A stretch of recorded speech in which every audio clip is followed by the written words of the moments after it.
ഇവരെ എക്സൈറ്റ്മെൻറ്റ് കാണുമ്പോഴേ നിങ്ങൾ ഓർക്കുന്നുണ്ടായിരിക്കും ഇതെന്താ സംഭവമെന്ന്. അവരുടെ ബോളും എടുത്ത് അവർക്ക് ബെൽറ്റും ഇട്ട് ലീഷും ഒക്കെ എടുക്കുമ്പോഴേ അവർക്കറിയാം എങ്ങാണ്ട് ദൂരെ പോകാനാണെന്ന്, കാറയിൽ പോകാനാണെന്ന്. അല്ലെങ്കിൽ നമ്മൾ ബോളൊന്നും എടുക്കേണ്ട കാര്യമില്ലല്ലോ. നോർമലി വാക്കിന് പോകുമ്പോൾ അവർക്കറിയാം അവരാ ബെൽറ്റും ലീഷും. അതും ഈ സമയത്ത് നമ്മൾ പോകാറില്ല. അതിൻ്റെ എക്സൈറ്റ്മെൻറ്റാണ് നിങ്ങളീ കാണുന്നത്. ഗേറ്റിൻ്റെ അവിടെ ഇങ്ങനെ നോക്കി നിൽക്കുകയാണ് വണ്ടിയെ കയറാനായിട്ട്. അപ്പോൾ ഇവരെ നമുക്ക് വണ്ടിയെ കയറ്റാം, എന്നിട്ട് ബാക്കി വിശേഷങ്ങൾ പറയാം. ഇത് അവർ കാറ് വൃത്തികേടാകാതിരിക്കാൻ വേണ്ടി ഇട്ടേക്കുന്നതാണ്. പക്ഷേ വലിയ പ്രയോജനമൊന്നുമില്ല. കാരണം ഞാൻ സ്ഥിരമായിട്ട് ഇവരെയും കൊണ്ട് കാറിൽ പോകുന്നതാണ്. അതുകൊണ്ട് അന്നേരമൊന്നും ഞാനിതൊന്നും ഇടാറൊന്നുമില്ല. ഇതിപ്പം കുറച്ച് ദൂരെ പോകേണ്ടതുകൊണ്ടാണ് നമ്മൾ ഇതൊക്കെ വെച്ചേക്കുന്നത്. കാരണം ആർച്ചി വണ്ടിയെ കയറിയ എന്നെ പോലെ തന്നെയാണ്, അന്നേരം അവർക്ക് ഛർദ്ദിക്കണം. ദൂരെയൊക്കെ പോകുന്നുണ്ടെങ്കിൽ എല്ലാവർക്കും ഉള്ള പോലെ അല്ല, എല്ലാവർക്കും ഉണ്ടോ എന്ന് എനിക്കറിയത്തില്ല. എനിക്കങ്ങനെ ഉണ്ട്. എനിക്ക് പണ്ട് കൊച്ചിലെ മുതലേ ബസ്സിൽ പോയാലും കാറിൽ പോയാലും ദൂരെ. ഹലോ ഗൈസ്, എന്തൊക്കെയുണ്ട് വിശേഷം? ഞങ്ങളിവിടെ സുഖമായിട്ടിരിക്കുന്നു. ഞങ്ങൾ എവിടെ പോകുന്നല്ലേ പിള്ളേരെല്ലാം ആയിട്ട്? ഇന്ന് ഞങ്ങളുടെ കൂട്ടത്തിൽ ഒരാളുടെ ബർത്ത്ഡേ ആണ്. ആരുടെ ബർത്ത്ഡേയാ? ജൂഡയുടെ ബർത്ത്ഡേ. എവിടെ പോവാ ജൂഡാ? ഇത്ര നേരം ക്യാമറ ഫ്രണ്ടിലോട്ടിരിക്കുമായിരുന്നു. Hello, good morning. എന്തൊക്കെയുണ്ട്? ഞങ്ങളൊക്കെ ഇവിടെ സുഖമായിട്ടിരിക്കുന്നു. ഇന്ന് ഞങ്ങൾ പിള്ളേരെയും കൊണ്ട് കബോൺ പാർക്കിൽ പോവാണ്. അന്നേരം നമ്മൾ സാധാരണ നമ്മുടെ കൂട്ടത്തിലൊരാളുടെ ബർത്ത്ഡേ എന്ന് പറഞ്ഞാൽ പെറ്റ്സിൻ്റെ ബർത്ത്ഡേയ്സ് സെലിബ്രേറ്റ് ചെയ്യുന്നത് ഞങ്ങൾ മോസ്റ്റ്ലി ഇതുപോലെ ഏതെങ്കിലും ഒരു പാർക്കിൽ പോവുകയാണ് ചെയ്യാറുള്ളത്. നേരത്തെയൊക്കെ സൺഡേസിൽ നമ്മൾ സ്ഥിരമായിട്ട് പോയിക്കൊണ്ടിരുന്നതാണ് ഈ കബോൺ പാർക്ക് എന്ന് പറഞ്ഞത്, ബാംഗ്ലൂരിലുള്ള. പക്ഷേ ഇടയ്ക്ക് അവിടെ ഭയങ്കര സ്ട്രൈക്കും ബഹളവും ഒക്കെ ആയിട്ട് കുറേ നാളൊക്കെ ഡോഗ് പാർക്ക് നിർത്തിയായിരുന്നു, പോകാൻ പറ്റത്തില്ലായിരുന്നു. പിന്നെ കൊറോണയൊക്കെ ആയി കഴിഞ്ഞപ്പോൾ നമ്മൾ പിന്നെ പോക്ക് നിർത്തി. അത് കഴിഞ്ഞ് പിന്നെ നമ്മൾ ഓരോരുത്തരുടെ ഇതുപോലെ ബർത്ത്ഡേ സെലിബ്രേറ്റ് ചെയ്യാനായിട്ടാണ് നമ്മൾ ഓരോ പാർക്കുകളിൽ പോകുന്നത്. അപ്പോൾ ഇന്ന് നമുക്ക് ജൂഡിയുടെ ബർത്ത്ഡേ സെലിബ്രേറ്റ് ചെയ്യാനായിട്ട് ഇവിടെ വരാം.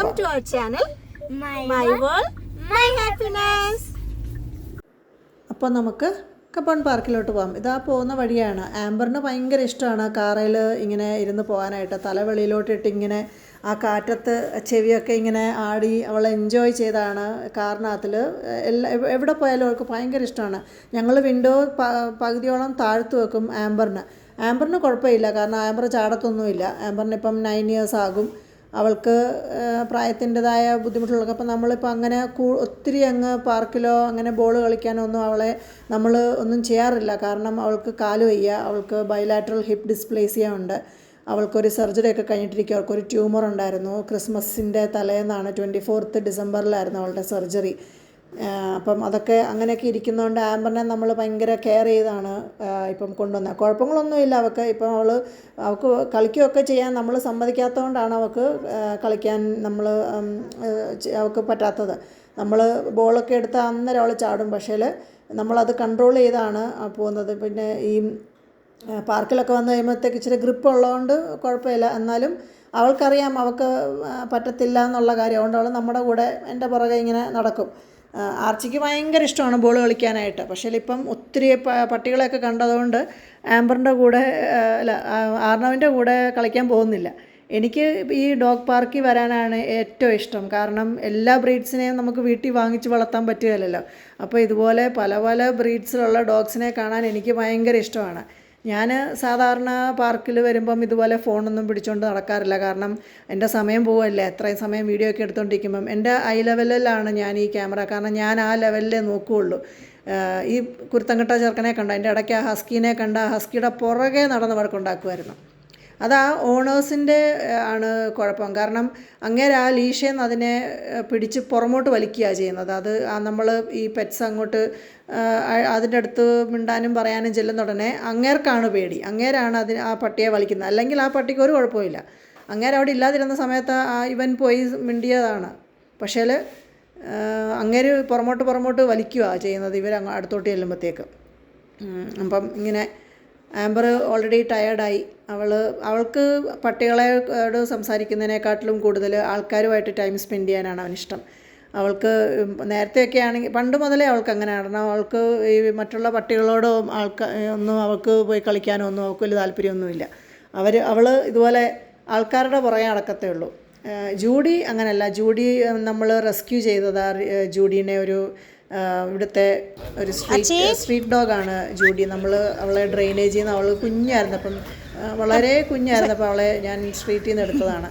അപ്പോൾ അവൾ എൻ്റെ പുറകെ വാലായിട്ട് മാത്രമേ നിൽക്കത്തുള്ളൂ, അവൾ എങ്ങും പോകാല്ല അവൾ. അതുകൊണ്ട് അവൾ നിങ്ങളെ മുന്നേ കാണാത്ത, അവൾ എൻ്റെ കൂടാണ് നിൽക്കുന്നത്. ആംബർ പിന്നെ ഇങ്ങനെ ഓടി നടക്കും, കുഴപ്പമൊന്നുമില്ല. അവൾക്ക് ഇടയ്ക്ക് നമ്മളധികം എൻ്റർടൈൻ ചെയ്യാത്തതുകൊണ്ടാണ് അവളെ നമ്മൾ കൺട്രോൾ ചെയ്ത് ഇങ്ങനെ നിർത്തിയേക്കുവാണ്. കാരണം അവൾക്ക് അധികം ഓടുകയും ചാടുകയും ഒക്കെ ചെയ്താൽ അവൾക്ക് കാല് വേദന എടുക്കും പിന്നെ കുറേ കഴിയുമ്പോഴത്തേക്ക്. ആ പട്ടിയെ നമ്മൾ വീടിനടുത്തുള്ള ഒരു പട്ടിയാണ്, ഡെയിലി നമ്മൾ വാക്കിന് പോകുമ്പം കാണുന്നതാണ്. ഇവിടെ വെച്ച് നമ്മൾ അൺഎക്സ്പെക്റ്റഡ്ലി കണ്ടതാണ്. അപ്പോഴാണ് പറയുന്നത് അവർ മാസത്തിലൊരിക്കലൊക്കെ അവർ ഇവിടെ കബോൺ പാർക്കിൽ വരുമെന്ന്. കാരണം ആ ഷിറ്റ്സു ഇപ്പം ഭയങ്കര അഗ്രസീവ് ആകുക. അവർക്കിപ്പോൾ ഒരു കുഞ്ഞുണ്ടായി. അപ്പം ആ കുഞ്ഞ് വന്നേ പിന്നെ ഷിറ്റ്സുവിന് ഇപ്പം അത്രയ്ക്ക് ശ്രദ്ധയില്ലല്ലോ. അതുകൊണ്ട് അവർ മാസത്തിലൊരിക്കൽ അവനെയും കൊണ്ട് ഇപ്പോൾ ഇവിടെ ഡോഗ് പാർക്കിൽ വരാറുണ്ടെന്ന് പറഞ്ഞു. ഏറ്റവും ബെസ്റ്റാണ് കുഞ്ഞിലെ മുതലേ നമ്മൾ ഇവരെ പപ്പീസിനെ സോഷ്യലൈസ് ചെയ്യാനായിട്ട് വിടണം, അല്ലെങ്കിലാണ് ഇങ്ങനത്തെ സംഭവങ്ങളൊക്കെ ഉണ്ടാകുന്നത്. എൻ്റെ പിള്ളേരെ ഞാൻ പപ്പി ആയിരിക്കുമ്പോൾ മുതലേ ഇവിടെ കൊണ്ടുവരുമായിരുന്നു, നമ്മൾ തുറന്നു വിടുമായിരുന്നു. നമ്മളവിടെ വാച്ച് ചെയ്യണം എന്നുള്ളതേ ഉള്ളൂ. അവരെ പെട്ടെന്ന് റിയാക്ട് ചെയ്ത് ഡോഗ്സ് കടിക്കുകയോ ഒക്കെ ചെയ്യുമ്പം പെട്ടെന്ന് നമ്മൾ അവിടെ അടുത്ത് കാണണം ഇവരെ എടുക്കാനും പിടിച്ചു മാറ്റാനും ഒക്കെ, അല്ലാതെ വിടില്ല. ഇവനെ കണ്ടോ, ഗ്രേറ്റ് ഡേനെ എന്ത് സുന്ദരിയാന്ന് നോക്കിയേ, എന്തോ ഒരു രസമാണെന്നറിയാമോ അതിനെ കാണാൻ. നല്ല ഇത് കണ്ടോ. എൻ്റെ ഈ പാർക്കിൽ വന്ന് ഞങ്ങൾ ഏറ്റവും കൂടുതൽ എൻജോയ് ചെയ്യുന്ന ഈ ജർമ്മൻ ഷെപ്പേർഡാണ്. എത്ര വർഷങ്ങളായിട്ട് അവരിപ്പോഴും അതുപോലെ തന്നെ കളിക്കും. ഞാനായിരുന്നു പണ്ട് കളിക്കുന്നത്. ഇപ്പം ഇന്ന് ഞാൻ ക്യാമറയും പിടിച്ചുകൊണ്ട് നടക്കുന്നതുകൊണ്ട് ആറിനവർ രക്ഷപ്പെട്ടു. മറ്റേ അല്ലേ അവർ എൻ്റെ പുറകെ നിന്ന് മാറുകയില്ല. ഞാനാണ് കളിക്കുന്ന ഫുട്ബോൾ അവരുടെ കൂടെ. പാർക്കിൽ ഞങ്ങൾ ഈ ഫുട്ബോൾ കളിക്കുമ്പോൾ ഈ ജർമ്മൻ ഷെപ്പേർഡ് എല്ലാം പുറകെ നടക്കുമായിരുന്നു ബോൾ കളിക്കാനായിട്ട്. ആറിനവ് ഏറ്റവും കൂടുതൽ സമയം സ്പെൻഡ് ചെയ്തതും എൻജോയ് ചെയ്തതും ഏറ്റവും ബെസ്റ്റ് ടൈമായിരുന്നു ഈ പാർക്കിൽ സ്പെൻഡ് ചെയ്ത ആ സമയം. ഇതുപോലെയുള്ള പാർക്കുകളിൽ നമ്മുടെ ഡോഗ്സിനെയും കൊണ്ടൊക്കെ പോകാനായിട്ട് ഏറ്റവും ബെസ്റ്റാണ്. ആ ഒരു സമയം എന്ന് പറയുന്നത് അവരത് എൻജോയ് ചെയ്യും. തിരിച്ചു വന്ന് ഉറക്കത്തിൽ പോലും ഈ ആർച്ചി ആംബറൊക്കെ കിടന്നുകൊണ്ട് ഓടുക, തിരിച്ച് വീട്ടിൽ വന്ന് കിടക്കുന്നുണ്ട്. നല്ലൊരു എക്സ്പീരിയൻസാണ് ഇത് ഈ കബോൺ പാർക്കിൽ പോകാനായിട്ട്. എൻക്ലോസ്ഡ് ഒരു സ്പേസാണ്. അപ്പം നമുക്ക് ഇവരെ ഇങ്ങനെ ഫ്രീ ആയിട്ട് ഓഫ് ലീഷിൽ വിടാം. അവർക്ക് എല്ലാവരോടും പോയി സംസാരിക്കാം, നമുക്ക് പേടിക്കുകയൊന്നും വേണ്ട. അവിടെ ആൾക്കാരുണ്ട്, വോളണ്ടിയേഴ്സ് ഉണ്ട്. അഥവാ എന്തെങ്കിലുമൊക്കെ പ്രശ്നങ്ങളുണ്ടെങ്കിൽ അവർ അന്നേരം വരികയും ചെയ്യും. ഇവിടെ വന്ന് കളി തുടങ്ങിയാൽ സമയം പോകുന്നത് അറിയത്തതേ ഇല്ല. എത്ര വേഗം 2-3 മണിക്കൂർ പോയെന്ന് ഞങ്ങൾ പോലും സമയം നോക്കുമ്പോഴാണ് അറിയുന്നത്. ഇവിടെ നിന്ന് പോയി ഇനിയിപ്പം തിരിച്ച് നമ്മൾ വീട്ടിലൊക്കെ വന്ന് കിടന്നപ്പം എല്ലാവരും കിടന്ന് ഭയങ്കര ടയേർഡായി. അപ്പോൾ വീഡിയോ ഇഷ്ടപ്പെട്ടെങ്കിൽ ലൈക്ക് ചെയ്യുക, ഷെയർ ചെയ്യുക, സബ്സ്ക്രൈബ് ചെയ്യുക.